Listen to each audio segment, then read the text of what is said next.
Sou mais conhecido como arquiteto por aí, como António Veiga.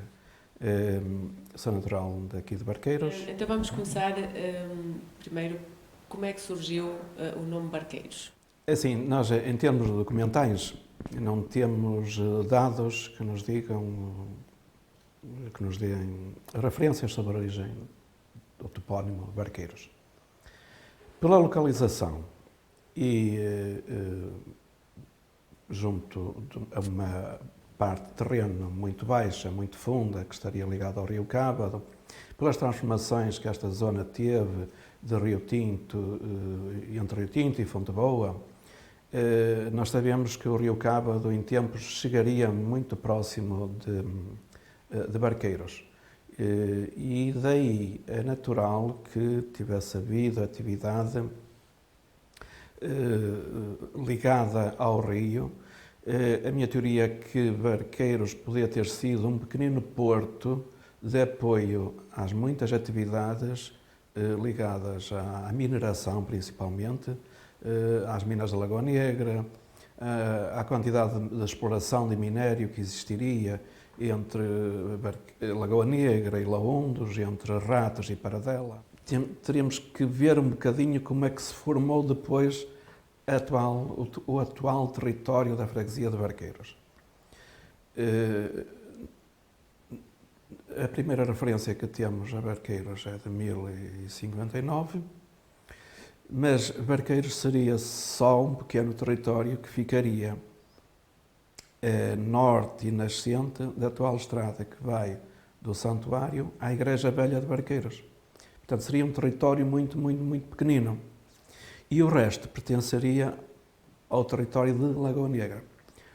Ora, se é assim tão pequenino, se era tão pequenino, como é que sobrevivia em tempos? Nas outras freguesias nós temos grandes territórios que viviam da agricultura. Barqueiros, e para ajudar a perceber o topónimo Barqueiros, estaria ligado a outras atividades que não a agricultura. Sabemos que tecelagem houve no Adro Velho. O Adro Velho, o sítio do antigo povoado de Barqueiros.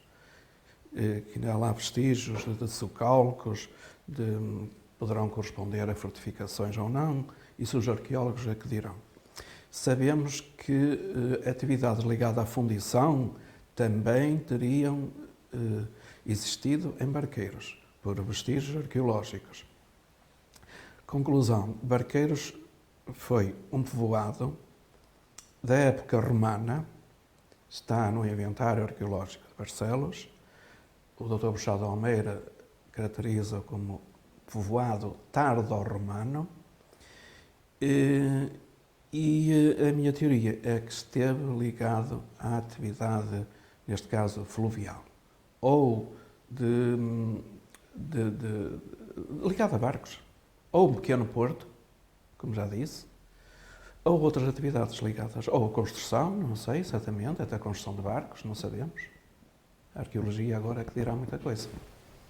E então, em relação à população, muita pouca população viveria da agricultura e o resto viveria dessa atividade mais comercial? Sim, eu creio que o povoado de Barqueiros mesmo era uma atividade comercial, artesanal, digamos assim, industrial, não é? Portanto, que seria o básico.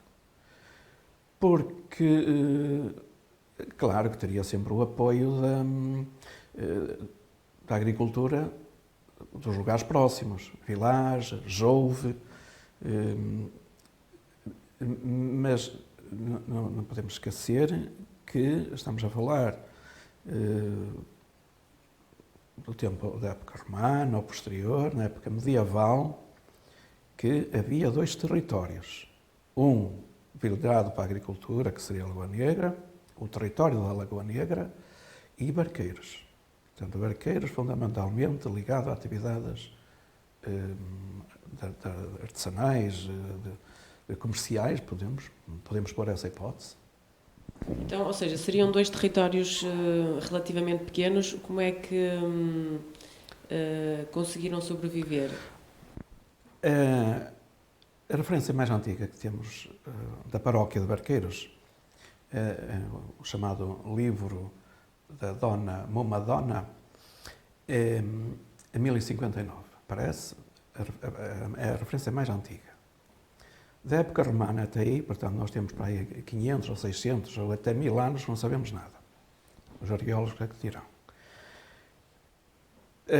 Se Lagoa Negra era um território autónomo, a paróquia, nessa altura, em 1059, a paróquia de Barqueiros é muito, muito, muito pequenina. O que nos vem dar razão para trás. Seria um povoado rico, digamos assim, porque viveria do comércio e de outras atividades que não da agricultura, para sobreviver num território tão pequenino, quase que reduzido a 2 lugares, que seria Jove e Barqueiros. Barqueiros, o lugar de Barqueiros. Porque o resto, ainda estamos num território à parte. E quando é que se começa a desenvolver depois? Quando se juntam. É assim, nós temos referências, portanto, documentais. Por exemplo, no reinado de Dom Dinis, e por 1288, embora haja publicações que digam que é de 1303, o território de Lagoa Negra, podemos dizer que não tinha dono. No reinado de Dom Dinis foi delimitado e passou para o rei. Ele diz que a minha honra de Lagoa Negra, portanto, era um território que não era honrado, não pertencia a um fidalgo, não estava sobre a alçada, portanto, não tinha ninguém a controlar aquilo, e o rei passou para a posse dele. Mas, mais atrás um bocadinho, nas inquirições de 1258, as inquirições foi descrito como um território autónomo. A povoação de Lagoa Negra, não era a freguesia nem a paróquia, a povoação de Lagoa Negra. E aí os inquiridores propunham ao rei que se passasse a paróquia, porque tinha gente suficiente. Portanto, depois o Dom Dinis, foi como eu disse, houve essa delimitação do território. Chegando ao filho, ao Dom Afonso IV, já aparece englobado tudo em Barqueiros. Temos as referências aos lugares de Vilares, Barqueiros, Jove, Lagoa Negra. Podemos dizer que esta freguesia tem a forma atual a partir de Dom Afonso IV. Não sei em que ano, mas foi a partir de Dom Afonso IV que se juntaram. Portanto, que se formou praticamente a freguesia, porque até aí eram territórios independentes. Lagoa Negra, portanto, também tem uma história curiosa, mas seria pouco povoada, seria um território muito grande, que abrangeria quase a totalidade da freguesia, da área, não é? Os limites a norte chegavam ao santuário e à velha igreja de Barqueiros, ainda no Adro Velho. Os vilares estavam dentro do território de Lagoa Negra, uma parte da Estela também, uma parte de Castelo, Salgueiros, o lugar de Salgueiros, que pertence a Castelo, estava dentro de Lagoa Negra. Mas seria pouco povoada, não vingou como paróquia. Mas há registro de porque é que isso não aconteceu, uma vez que era um território tão grande comparado com o território de Barqueiros? Não tinha gente. Não tinha gente. Era muito, muito, muito... Aqui há uns tempos um historiador da Póvoa dizia que a mineração, portanto as minas, precisavam de muita, muita, muita madeira. E ele levantava uma questão que depois ficou-me cá no ouvido, teria havido quase como um desastre ecológico, portanto a vegetação, eles teriam cortado muita madeira, isto teria ficado, quer dizer, nem para a agricultura era boa, porque não havia florestas, não havia nada, não havia proteção aos solos. Entretanto, as areias também avançaram, porque há um povoado que mais ou menos da época de Lagoa Negra, que seria a Vila Mendo, que é um povoado entre Estela e Apulia, que entretanto, pelas escavações arqueológicas que foram feitas, há construções que foram cobertas por areia, e aí está, os solos seriam muito fracos, porque não teriam vegetação praticamente. E ainda se notam que não a parte da freguesia que os solos não são bons, mais próximos da Lagoa Negra, entre a Lagoa Negra e o Parque Industrial de Laundos, passa-se por lá, parece que não se vê a terra, vê-se aqueles pinheiros muito fraquinhos, etc. E, portanto, Lagoa Negra não vingou com paróquia, não tinha gente, apesar de ser um território muito, muito, muito grande. Quando é que depois se dá, ou seja, conhecemos a freguesia como atualmente? Tem a ver com a construção do santuário ou antes disso? Portanto, desde Dom Afonso IV, a freguesia estruturava-se com uma parte central despovoada e depois, à volta, tínhamos os vales, onde passavam os principais riachos e ribeiros, onde a agricultura era boa, que seria, por exemplo, ao fundo do Terreiro das Necessidades, o lugar de Baçar, que não pertencia a barqueiros, portanto tinha uma administração independente, o lugar de Jouve, ao longo, virado para o Vale de Jouve, onde existiria uma quinta também,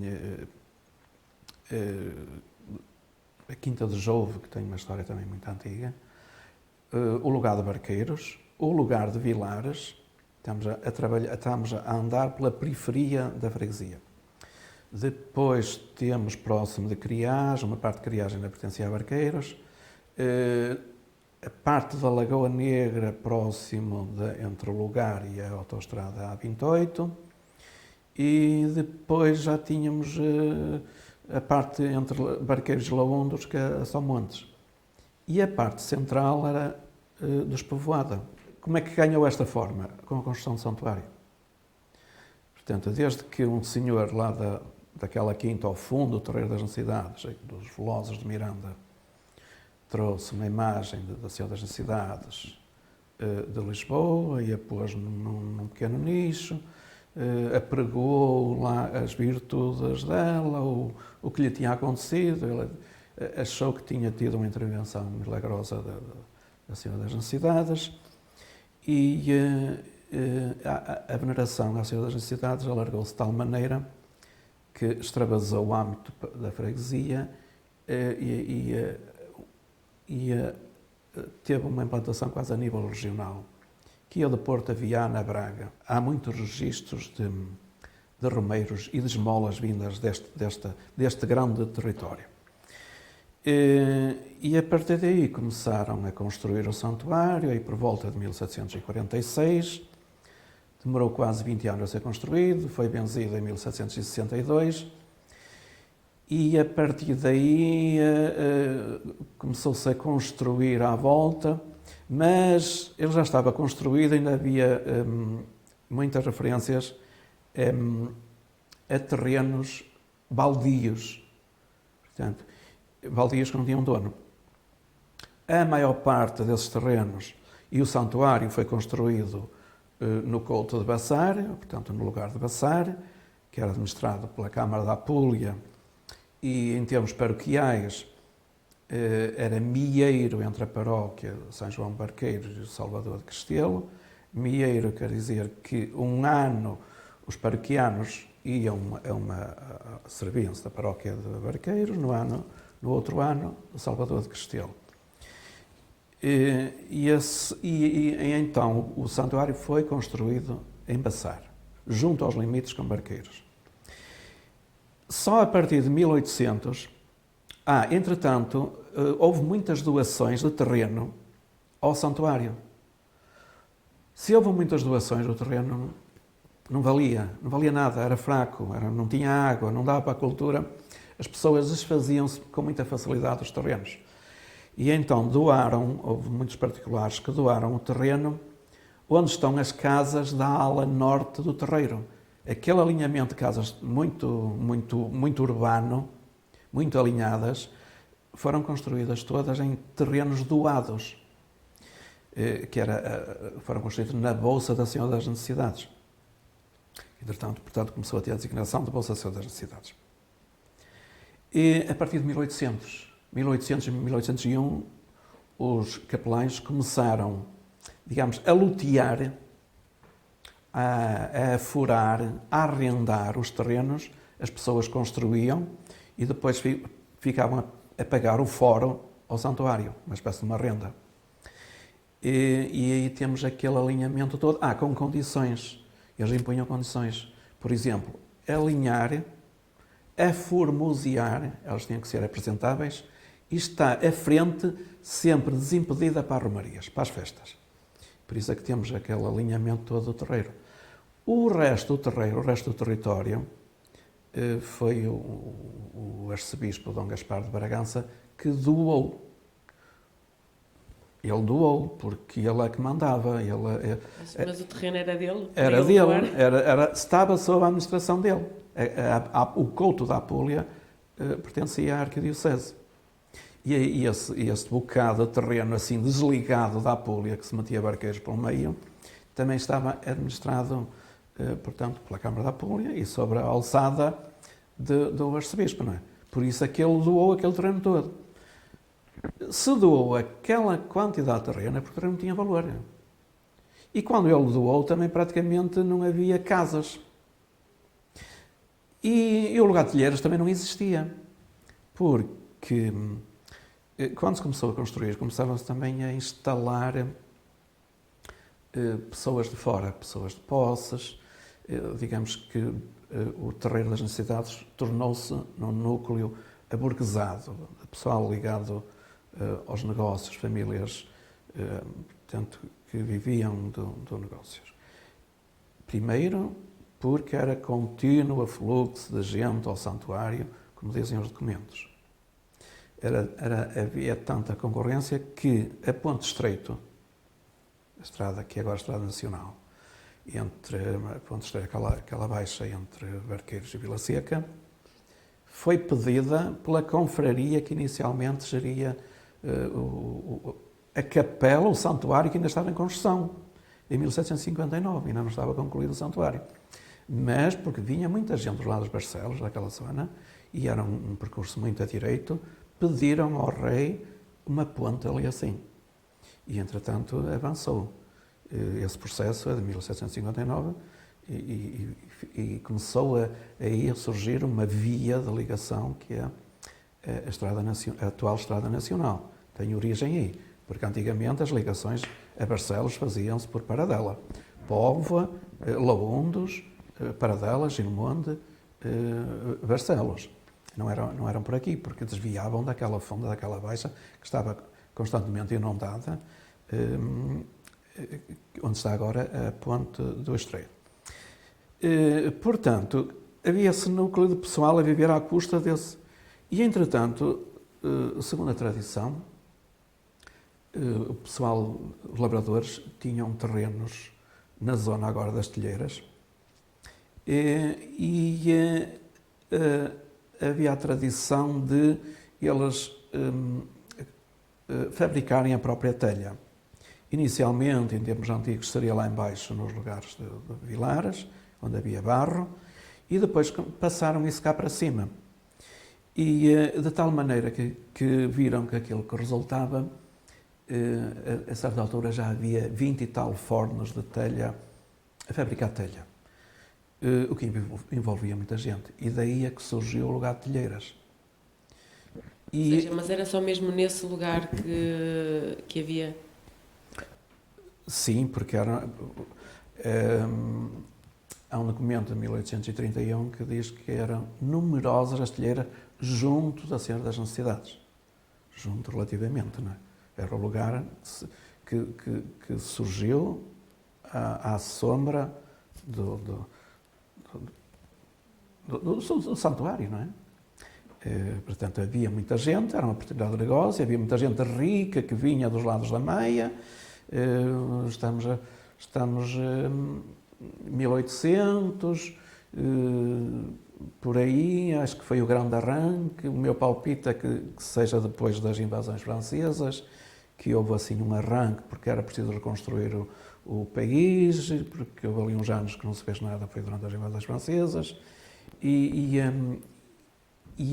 aí o crescimento do lugar de Telheiras. E então temos agora esta parte, agora ao longo da Estrada Nacional 205, que foi a última parte da freguesia a aparecer. Tudo a partir de meados do século XVIII. Tudo a partir da construção do santuário.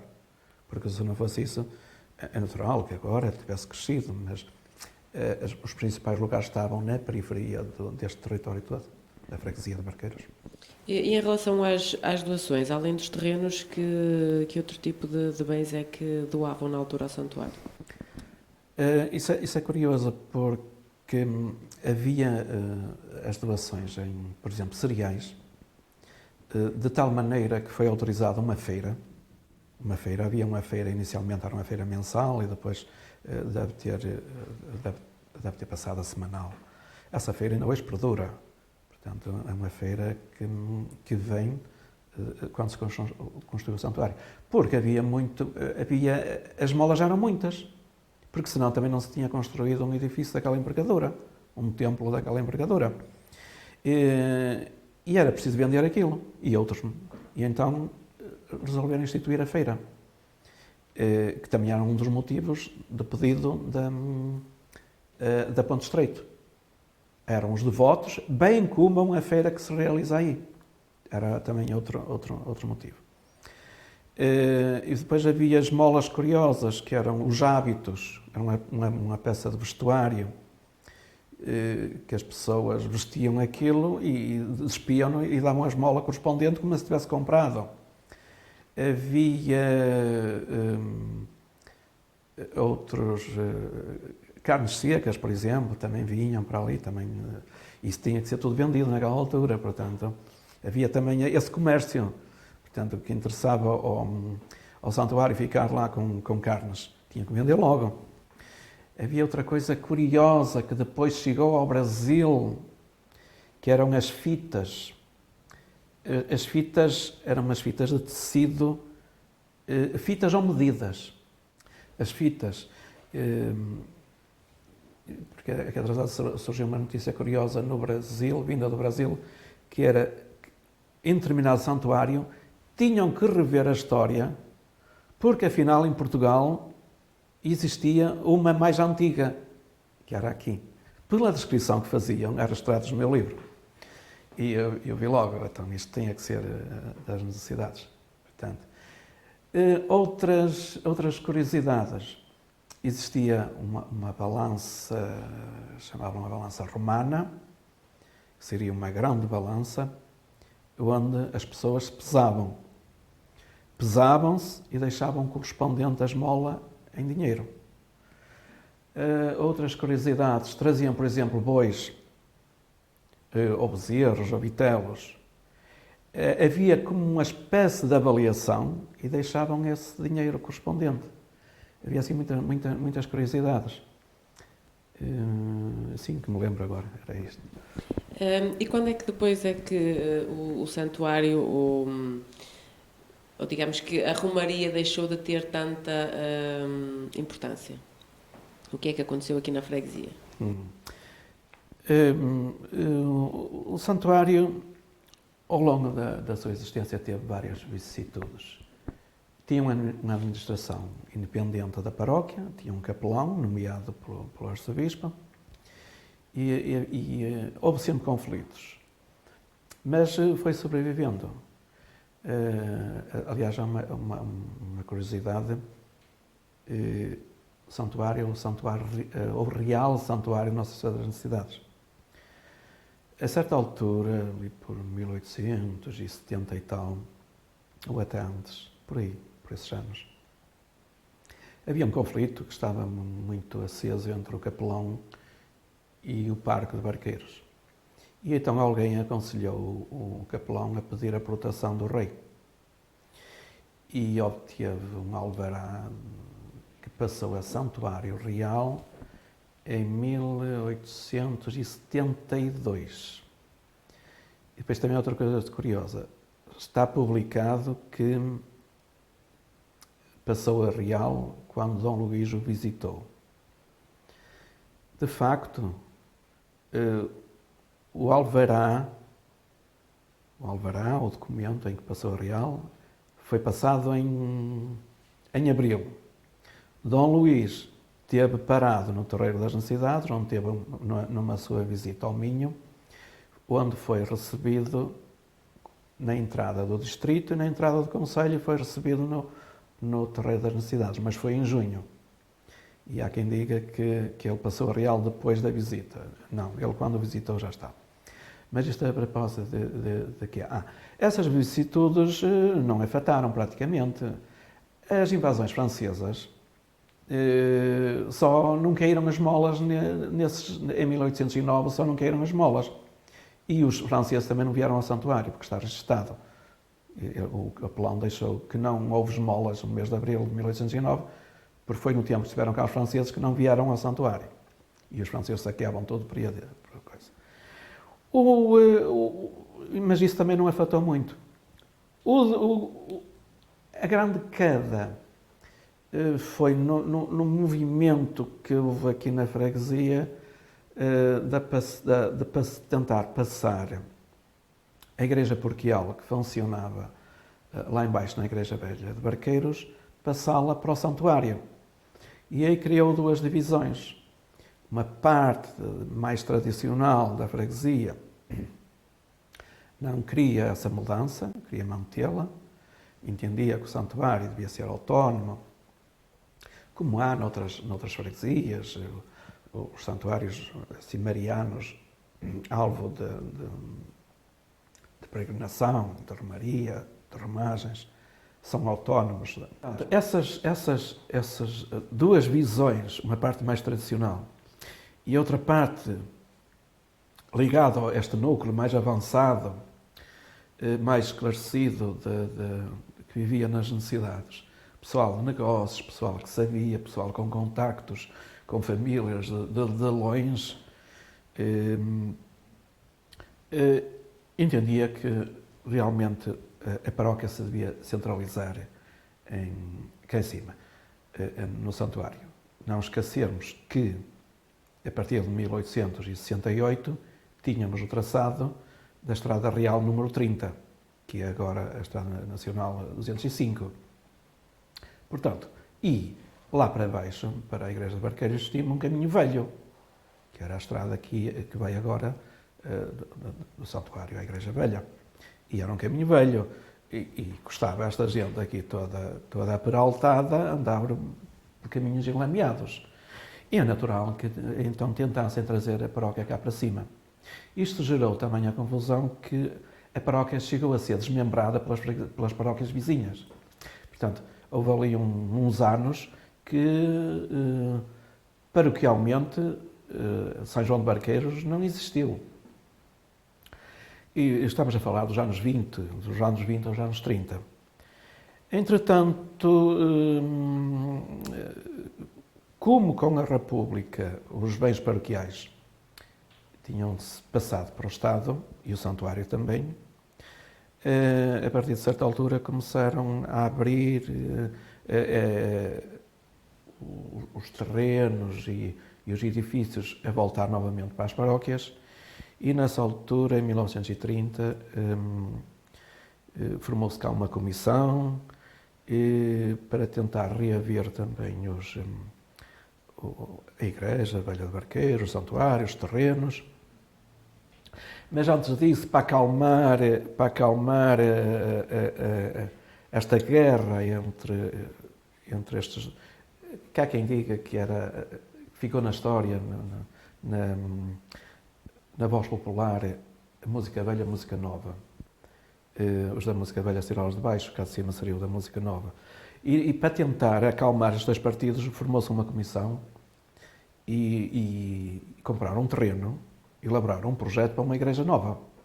Não servia lá de baixo, não servia daqui, vamos fazer outra. Isso parece que acalmou tudo.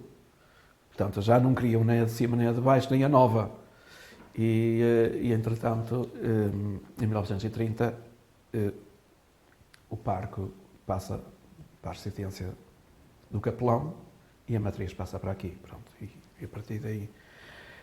Nessas lutas todas, a parte religiosa da Romaria, da Festa Senhor das Necessidades, não se fazia.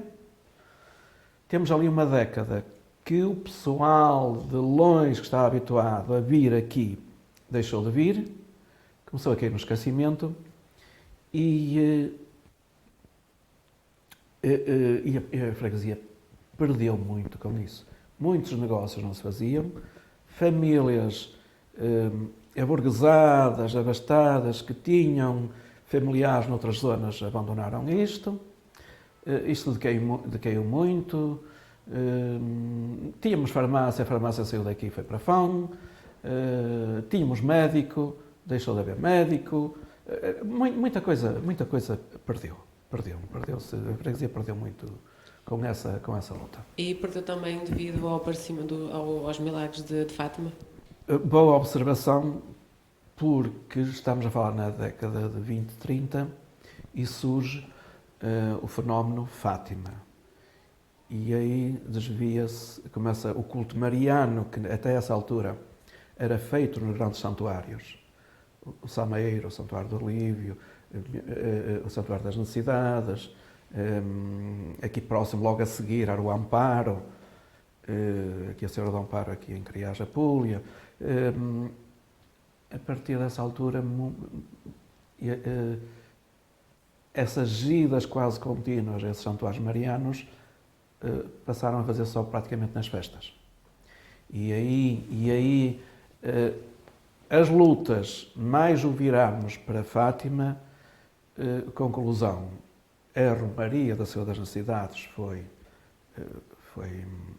retomada, foi prevalecendo, é uma das maiores festas do Concelho de Barcelos, mas limita-se a isso só. Quando antigamente era contínuo, era constantemente, nós temos as referências contínuas, vamos ver as datas das esmolas, já era contínuas, já era todos os meses. Eles tinham no livro, já era tudo por mês. Nós sabíamos que em dia tal, quando as esmolas entravam ali. Isso perdeu-se tudo, logicamente, deixou de haver essa ida constante à Senhora das Necessidades. Agora só vai-se fazer a Romaria no dia 8.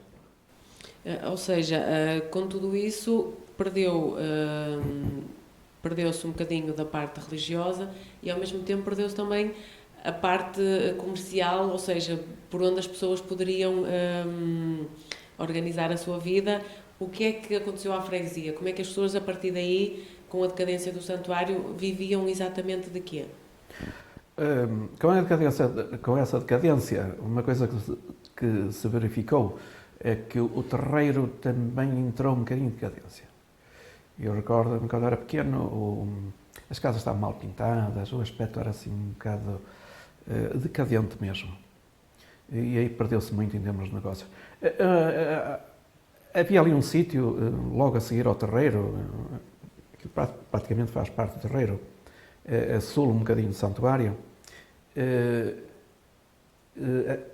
chegou quase a vingar o nome de lugar de entrevendas. Hoje pouca gente sabe onde é que fica o lugar de entrevendas, mas é significativo, quer dizer que havia ali uma série de lojas e fica, digamos, a 2 passos do santuário. Isso decaiu tudo, portanto, depois, nos anos meados do século XX, 1 ou 2 casas de negócio para ali, uma padaria, pouco mais. O lugar de estilheiras foi-se mantendo,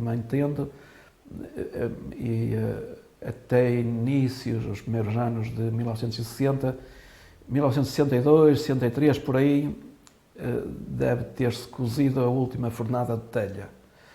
E pronto, e a partir daí ficámos com um lugar de trabalhadores, pronto, começaram a emigrar, o surto de imigração, etc.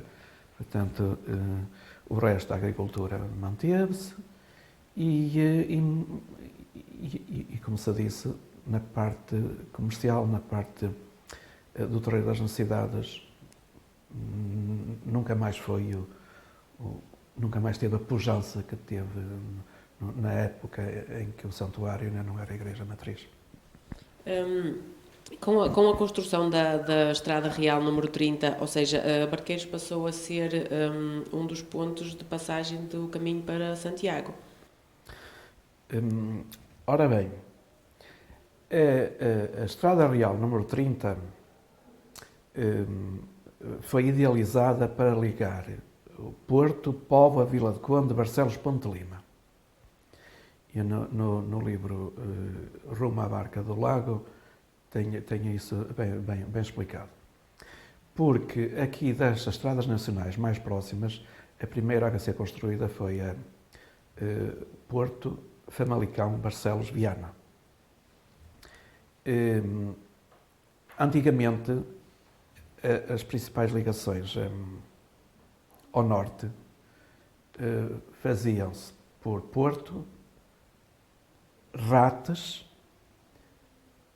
Ponte Barcelos, Ponte Lima, Valença, que é o atual caminho de Santiago mais importante agora, não é?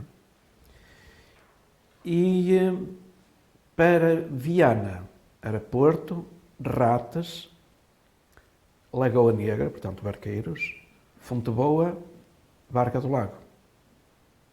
Havia a derivação por Vila de Conde, Lagoa Negra, Barca do Lago. E daí, portanto, Viana, Valença.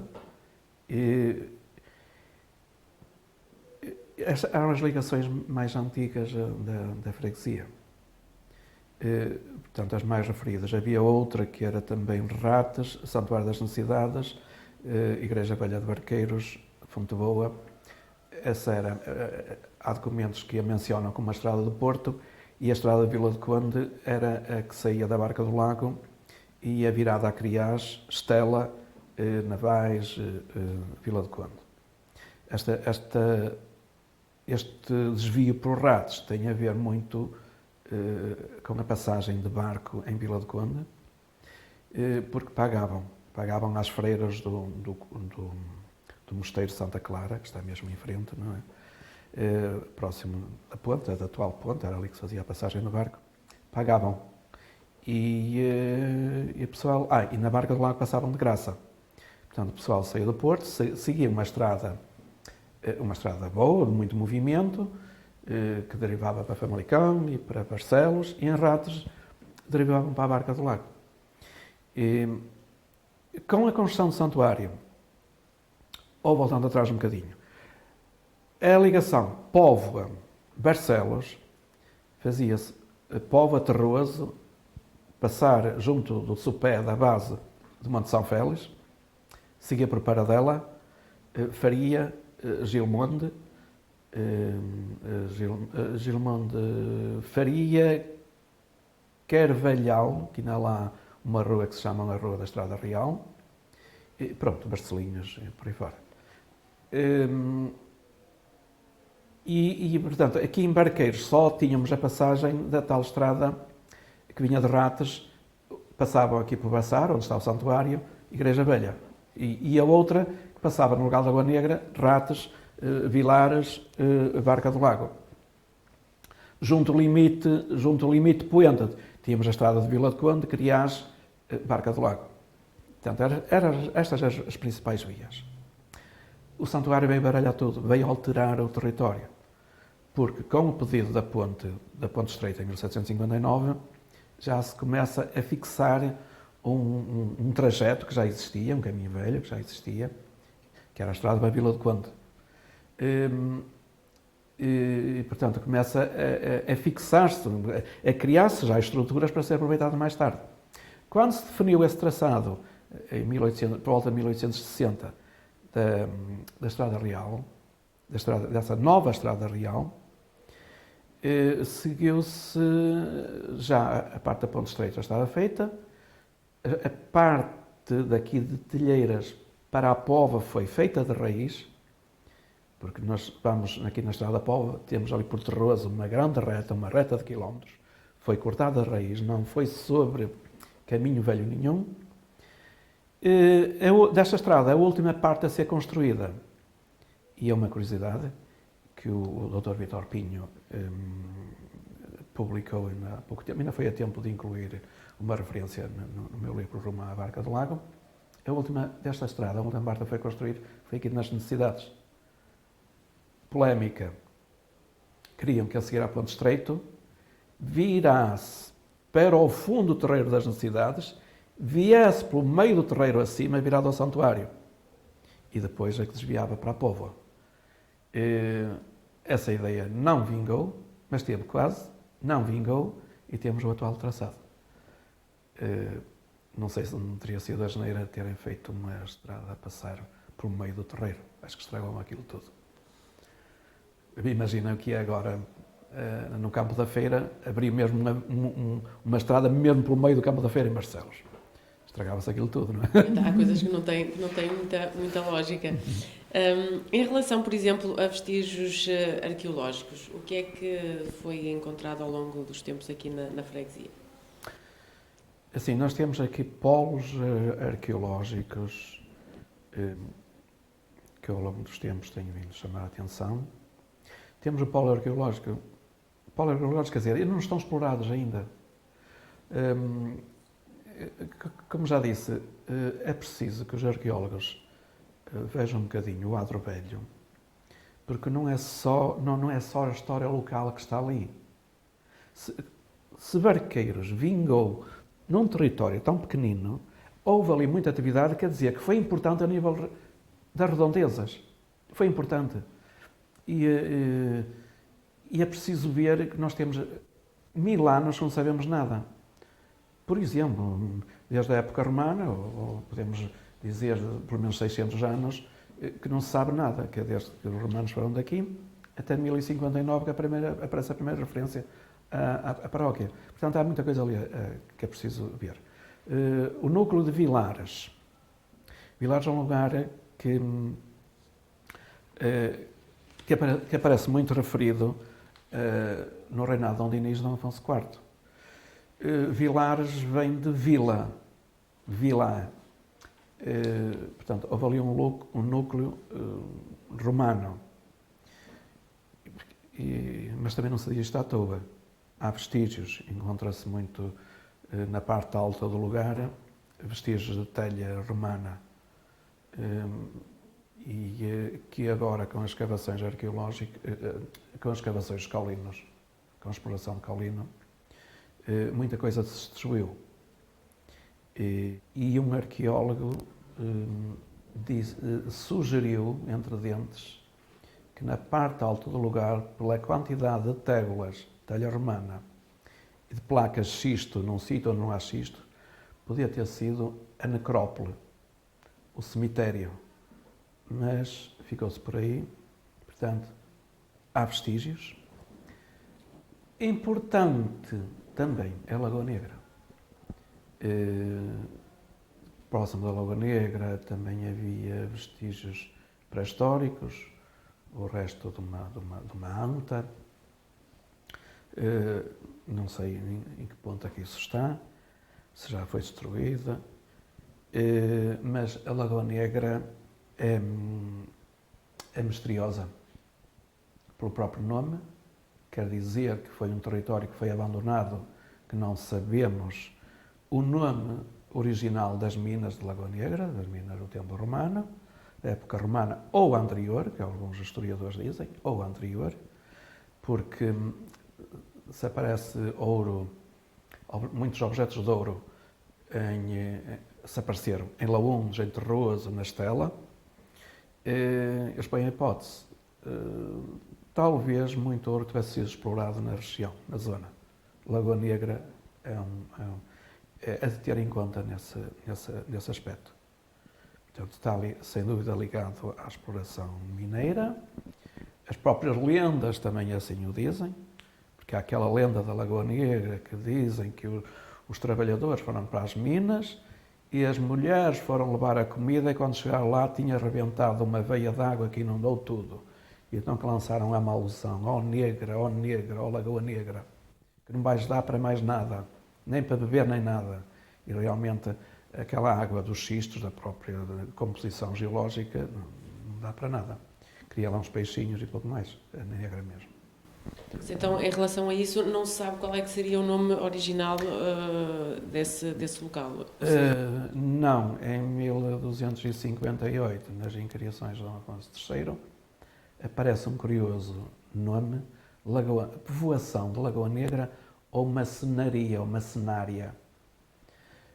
Noutras freguesias, por exemplo, Macieira de Rates, era macenária ou macenaria de Rates, deu macieira. Ali, só nesse documento é que está publicado. Há outros documentos, de outras referências. Volto a dizer, Dom Dinis e Dom Afonso IV há muito material. Só aparece Lagoa Negra, Lagoa Negra, Lagoa Negra. Quando Dom Dinis limitou o território de Lagoa Negra, descreveu os limites. É a única vez que aparece freguesia de Lagoa Negra. Não sei se foi uma transcrição mais tardia, isso é um documento que está na Torre do Tombo, em Lisboa, e alguém que estava a passar aquilo escreveu freguesia, se o documento original já diz freguesia. Mas é natural que elas tinham quase a ser freguesia. Houve, uns anos antes, houve a recomendação ao rei para passar a freguesia. Não se sabe exatamente o que é que aconteceu ou seja, para não passar a freguesia, não é? A minha teoria é que não tinha gente. Tinha território. Há freguesias no Concelho de Barcelos mais pequenas que o território antigo de Lagoa Negra, que vingaram, ainda estes séculos todos vingaram. Só agora, com esta moda de agregar, a questão a destruir esse património também. E Lagoa Negra não tinha gente. O terreno não era bom para cultivo. Tem uma parte que está próxima da autoestrada A28, tinha o lugar de Vilares. Mas, ou seja, era essencialmente dedicada à exploração, ou seja, as pessoas iriam trabalhar, mas não viveriam ali na região?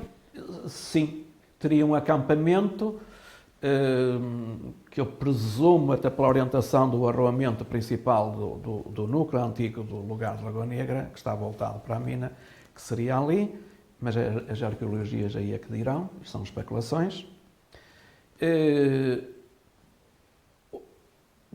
Uma exploração com minas de centenas de metros. Trabalho manual. Devia haver ali muito escravo, que era preciso alimentar. Estrutura que era preciso trazer material para ali de apoio. Vem justificar a atividade comercial e industrial de barqueiros. Mas os arqueólogos agora que vão dizer isso. Um bocadinho de exploração de uma sondagem que se fez em barqueiros, nós sabemos que havia tecelagem, encontramos pesos de tiar.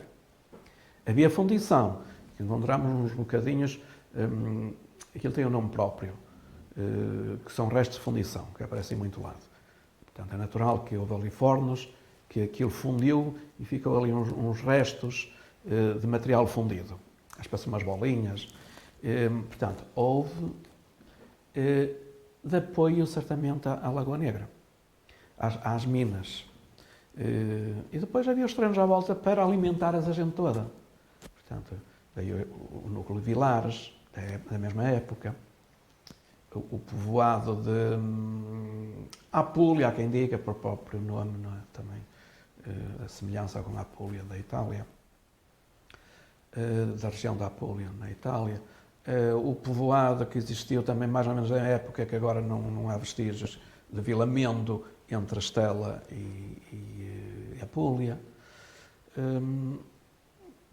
Pronto, seria só um lugar ligado só para a mina. Eles desbastaram a vegetação toda para as escoras, para a mina. Eu não sei se faziam também fundição lá, portanto gastariam muitas toneladas de madeira para fundir ou não, isso não sabemos. Mas sabemos que eles tinham que fazer a lavagem e tinham que fazer os caleiros, porque há lá um regato que atravessa praticamente a lagoa, muito fundo, dá a impressão que foi cavado, e isso seria para lavar um minério. Temos o resto, o monte dos restos, do que tiravam das minas, está lá um grande monte de material da mineração. Portanto, é isso, era só virado praticamente para a mina. De tal maneira que depois vem justificar o porquê de Lagoa Negra. Acabou a mineração, o acampamento levantou-se, esta terra ficou sem dono. Mais tarde começou a ser repovoada, mas não havia memória do nome original. Vilares, Vilares. Barqueiros, ligado aos barcos. Os outros lugares, certamente, são nomes muito antigos, não é? Joubo, como aparece escrito em documentos antigos. Agora, Lagoa Negra é porque não tinha nome. Quando começaram a andar por ali, havia aquela Lagoa Negra. O resto do nome. Quando aparece Macenária, só vi isso uma vez. Também não precisava de ver mais para acreditar. Não sei porque essa designação. E agora, por exemplo, em relação ao lugar das telheiras, porquê que era proibida toda a mulher moça de ir à noite para as telheiras?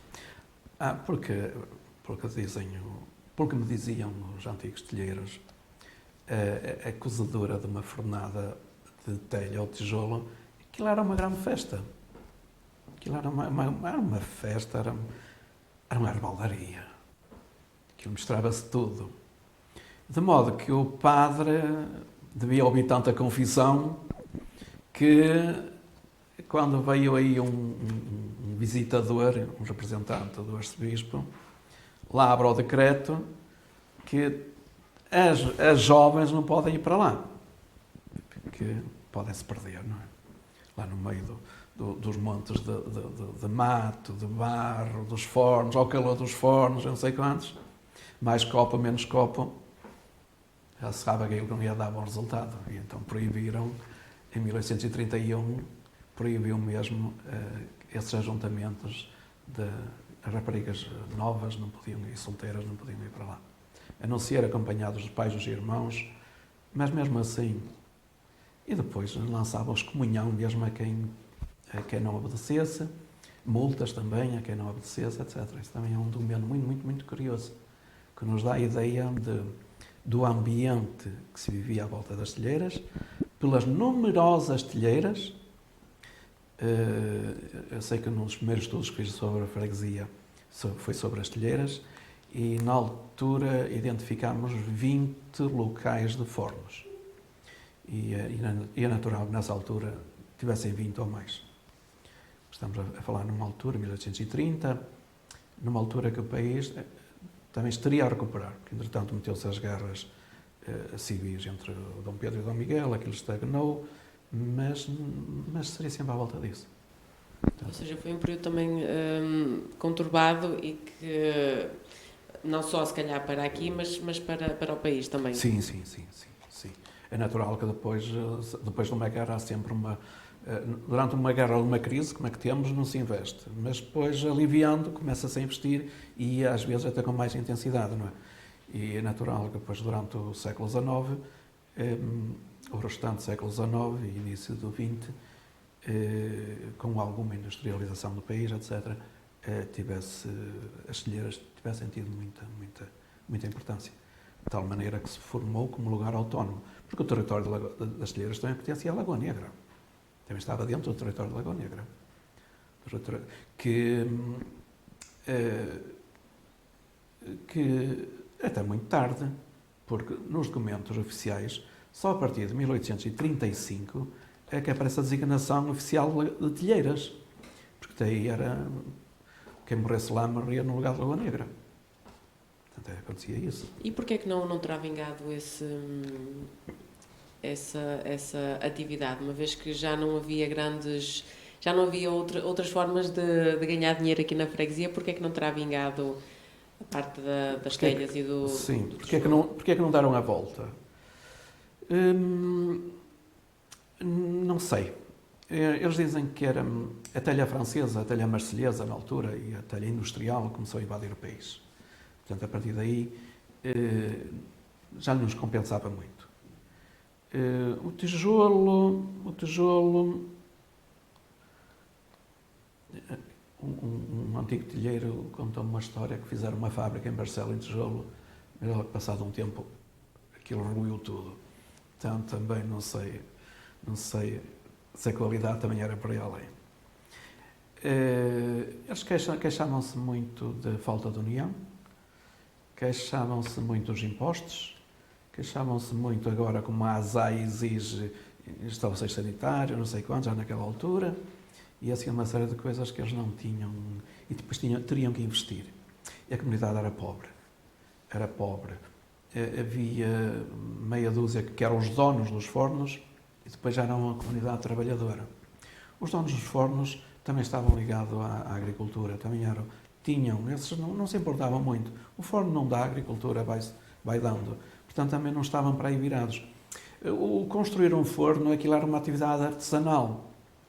E para industrializar é preciso outro nível de conhecimentos.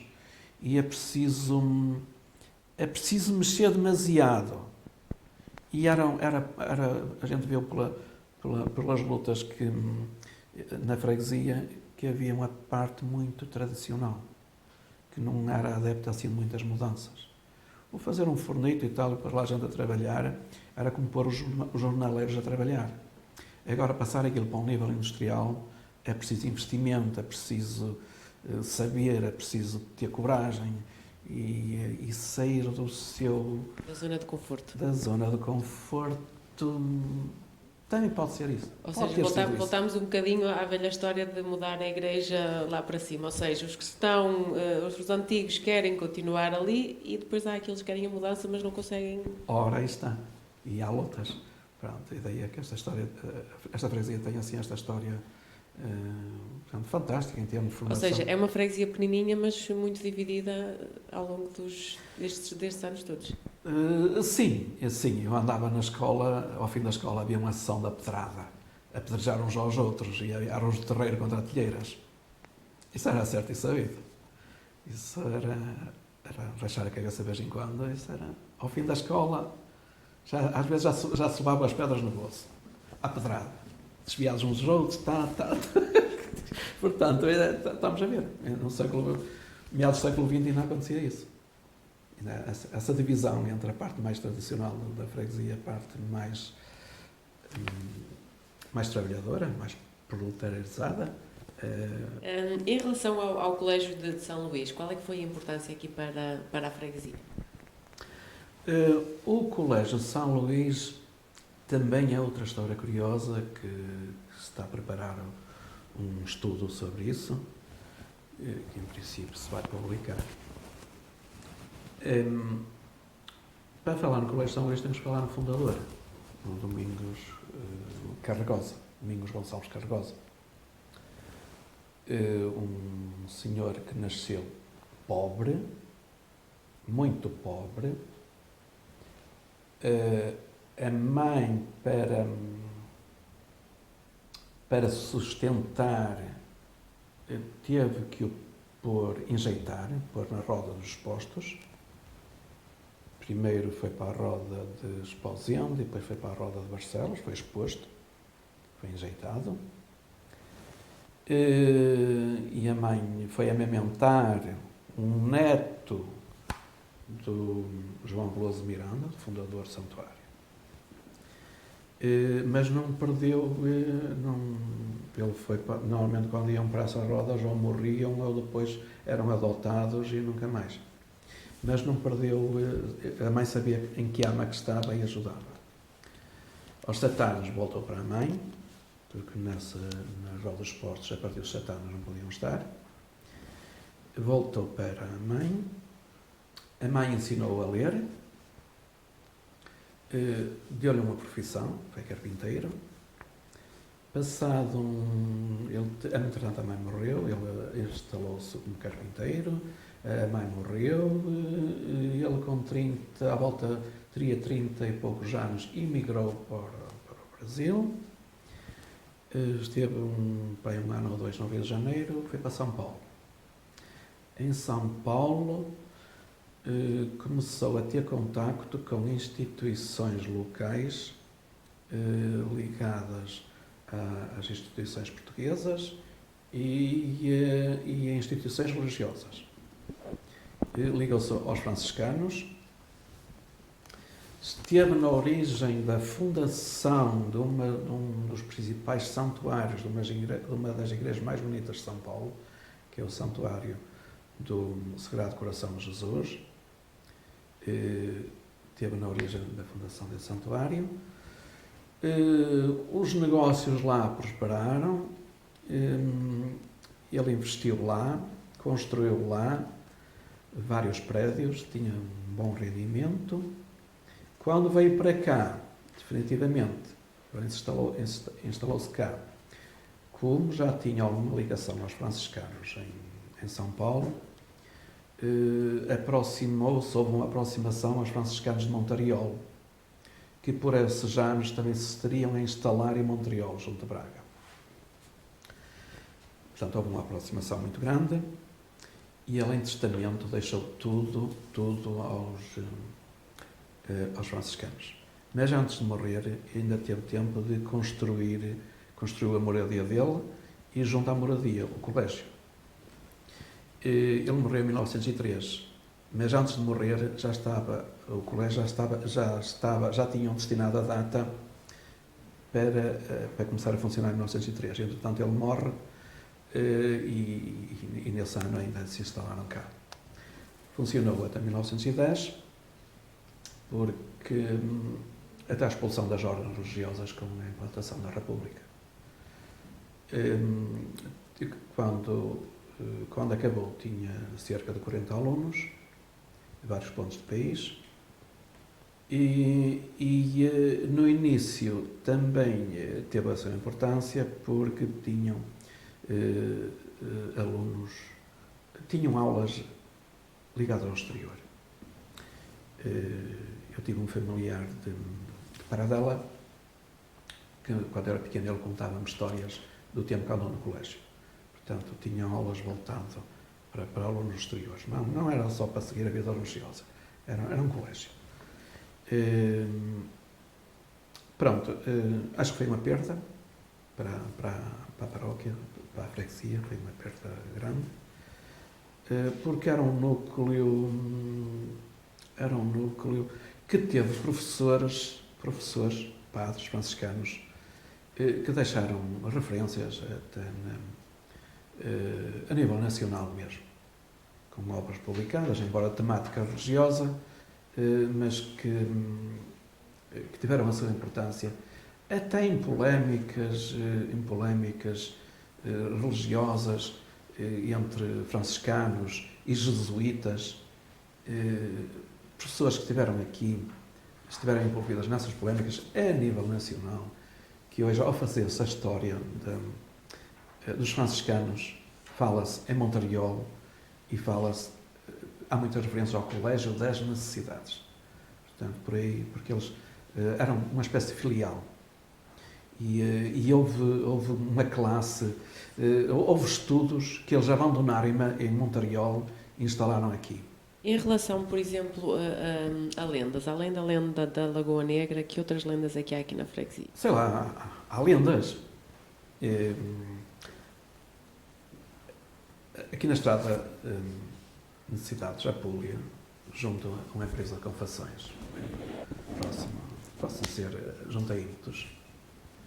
Antigamente, a partir das 6 horas da noite, ninguém passava lá numa funda, que era o sítio onde se banhavam as bruxas à meia-noite, lá nos lavadores que tinham lá. E ninguém passava e era uma estrada. Mas passar lá, presta muito cuidado, porque... então, por volta da meia-noite, é que ninguém passava de certeza. Nem de bicicleta, nem de moto, nem nada. Porque era o sítio onde se banhavam as bruxas. Há essa lenda da Lagoa Negra, que foi inundada e que foi amaldiçoada pelas mulheres dos trabalhadores, que é curiosa, porque indica que havia mineração, que havia minas. Havia outra lenda que dizia que a Lagoa Negra nunca secava porque estava ligada ao rio Cávado. Porque é que era o rio Cávado, não era ao mar? O mar até era capaz de estar mais próximo. Porque nos dá a orientação das minas. Ela já era para norte e não para poente. Depois há uma lenda que não é assim muito antiga, que é a de Santinho do Adro Velho, que há gente que venera mesmo. No antigo povoado de Barqueiros, o primeiro templo, não é? Se foi da época romana, foi cristianizado e construiu-se lá a igreja primitiva. E essa igreja, desse sítio, o último edifício a sair foi a igreja em 1720, quando se construiu a atual igreja velha de Barqueiros. E aquele terreno, então aí ficou tudo abandonado. E um homenzinho que, entretanto, cegou e que, olhando para, quando está virado para determinado sítio, via umas luzinhas. E pronto, e achou que aquilo que seria milagroso, que seria um sinal, e que prometeu, quando voltasse a ver, que iria lá, naquela direção, àquele sítio, pela altura.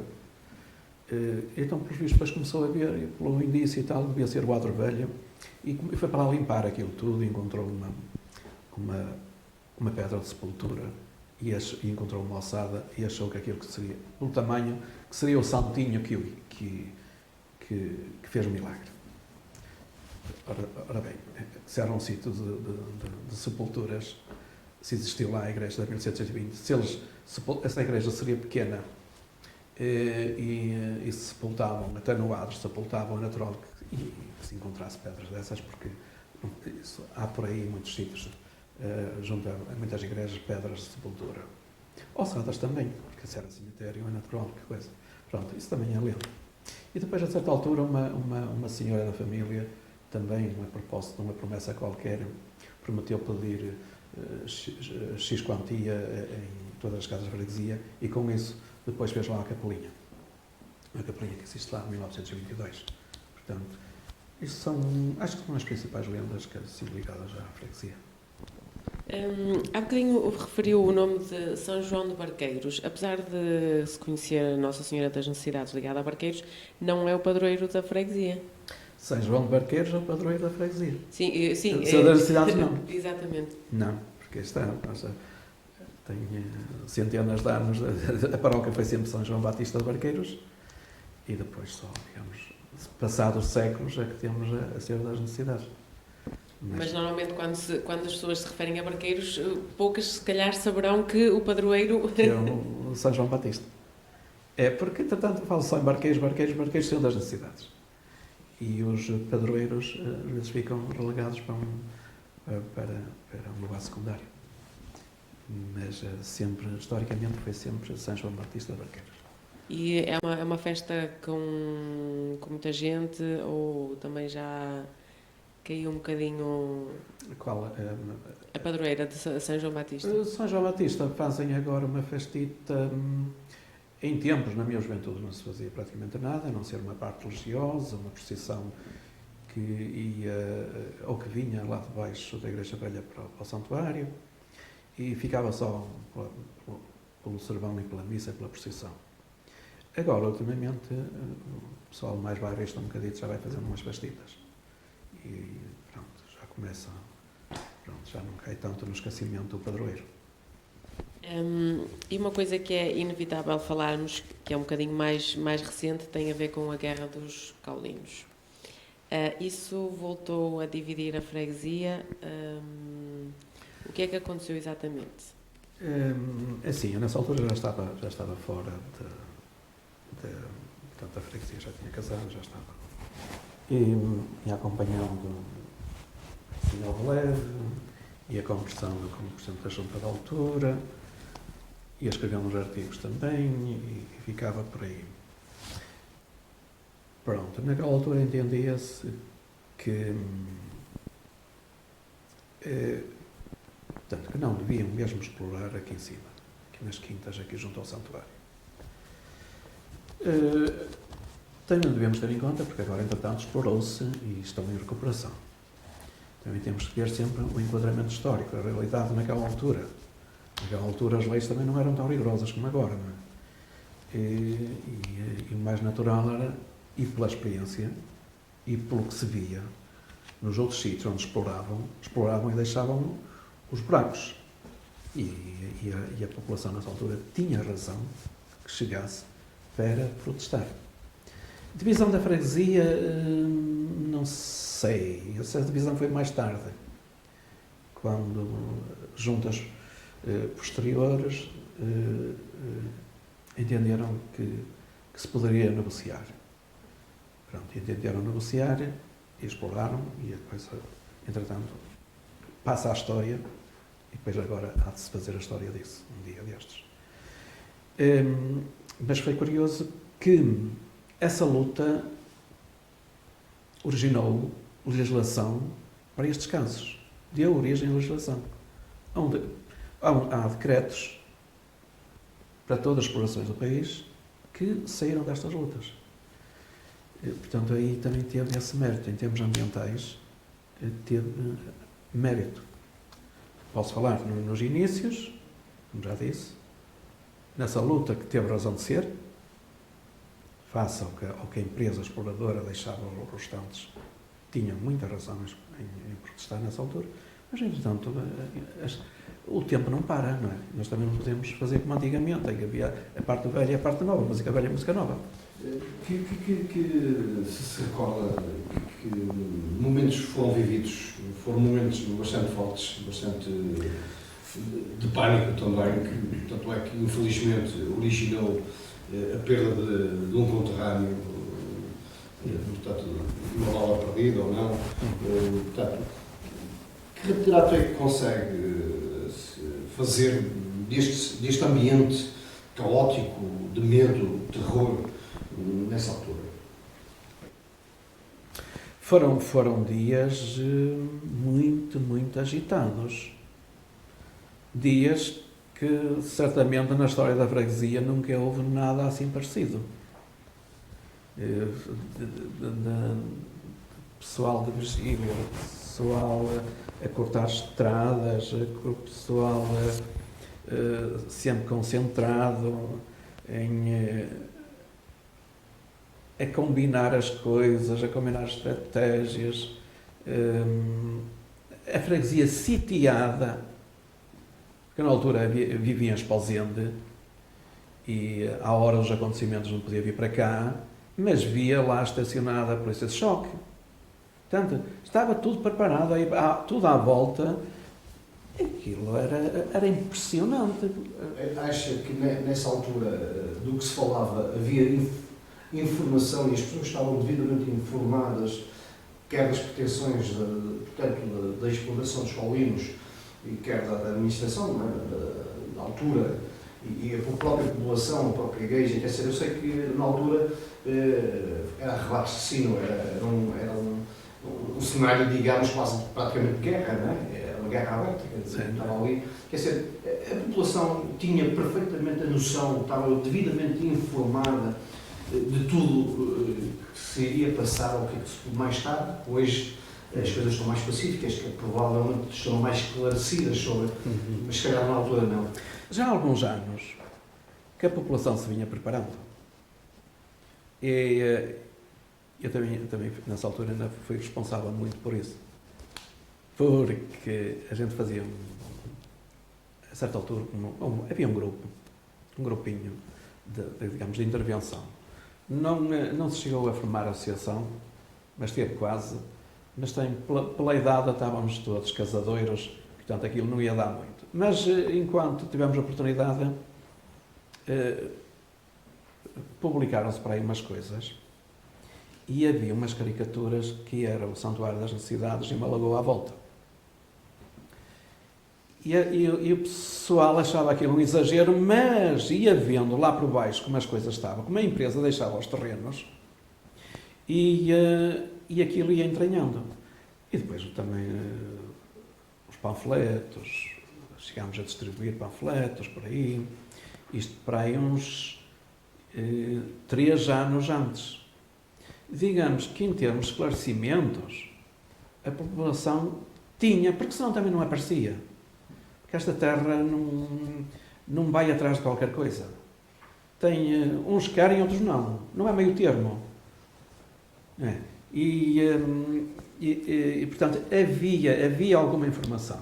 Não foi assim na hora que se germinou uma revolta. Não foi, eu não acredito nisso. O pessoal estava preparado. Havia artigos, havia os jornais de parede, havia os panfletos, houve ali uma preparação. A população reagiu porque temia uma situação que já estava habituada a ver.